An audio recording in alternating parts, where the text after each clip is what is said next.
Hi, this is Charles Upton with Breakthrough Test Prep. I am the math and science coordinator for the company. I'm going to give you my two best and biggest pieces of advice for the new SAT math. These are both obvious things, but they're two things that a lot of students tend to really miss out on. Number one, you need to make sure as a test taker that every single math question is answered. You are not penalized for being wrong ever. So what that means is when you have 2 minutes left, you got to go back, you got to look through your answers, look at that bubble sheet, and make sure every single answer is filled in. Even if you don't know the answer, just guess.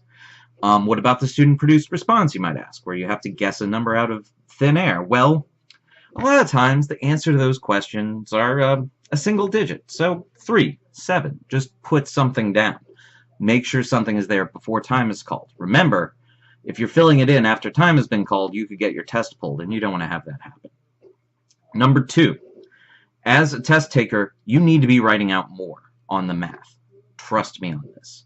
However much you write out, you need to write out more. I tell this to every single student, and none of my students do it enough. They think they can do all the problems in their head. They think they can do all of the work on a calculator. But no, a lot of times you need to be setting these things up on paper.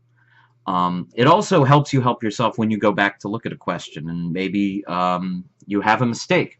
Are you going to find that mistake if you wrote nothing down? No. Are you going to find that mistake if you did write something down? Yeah, more likely.